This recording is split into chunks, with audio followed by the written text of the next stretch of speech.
Albert Einstein ഒരിക്കൽ ഒരു കൂട്ടം വിദ്യാർത്ഥികളുമായി സംവദിച്ചു കൊണ്ടിരിക്കുകയും അദ്ദേഹം ബോർഡിൽ 9ന്റെ ഗുണനപ്പട്ടിക എഴുതിയിട്ടു.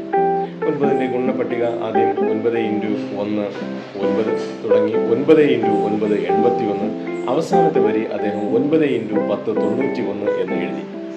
ഈ അവസാനത്തെ വരി വായിച്ച വിദ്യാർത്ഥികൾ പരിഹാസത്തോടുകൂടി ചിരിച്ചുകൊണ്ട് ബഹളം വെച്ചു. പ്രൈമറി ക്ലാസ്സിലെ കുട്ടികൾക്ക് വരെ 9x10 ഉത്തരം 90 ആണെന്ന് അറിയാമെന്നിരിക്കെ പ്രതിഭാശാലിയായ ഐൻസ്റ്റീൻ ഈ നിസ്സാരമായ ഗുണനപ്പട്ടിക തെറ്റിച്ചിരിക്കുന്നു.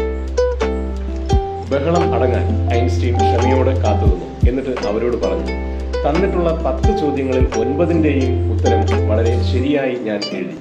എന്നാൽ ഞാൻ അത്രയും ഉത്തരങ്ങൾ ശരിയായി എഴുതിയപ്പോൾ നിങ്ങൾ എന്നെ ഒന്ന് അഭിനന്ദിക്കുക പോലും ചെയ്തില്ല. എന്നാൽ അവസാനത്തെ ഒരെണ്ണം തെറ്റിയപ്പോൾ, ആ ഒരു ചെറിയ തെറ്റ് വരുത്തിയപ്പോൾ നിങ്ങളെല്ലാവരും അതിനെ ആർത്തിച്ചിരിച്ചു.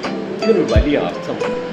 നമ്മൾ തൊടുന്നതെല്ലാം, അതായത് ഒരാൾ തൊടുന്നതെല്ലാം പൊന്നാക്കിയാൽ എപ്പോഴെങ്കിലും ഒരു ചെറിയ തെറ്റ് വരുത്തിയാൽ ആളുകൾ അത് മാത്രമേ മനസ്സിൽ പതിച്ചു വയ്ക്കുകയുള്ളൂ, അല്ലെങ്കിൽ മനസ്സിൽ ഓർത്തിരിക്കുകയുള്ളൂ. എന്നിട്ട് എന്ത് ചെയ്യും?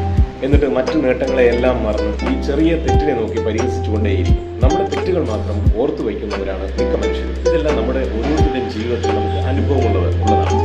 അതുകൊണ്ട് നമ്മൾ ഇതുവരെ ചെയ്തതെല്ലാം ശരിയാണ്, ഇനി ഒരു തെറ്റ് ചെയ്യാം എന്ന് വിചാരിക്കുന്നതും തെറ്റാണ്.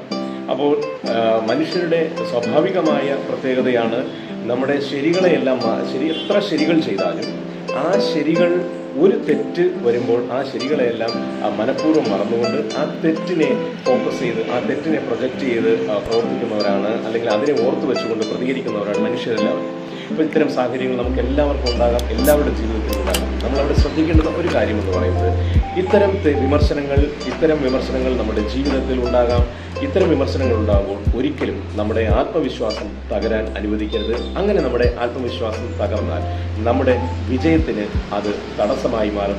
നമ്മളുടെ വലിയ ലക്ഷ്യങ്ങൾ നമുക്ക് നേടാൻ സാധിക്കാതെ പോകും.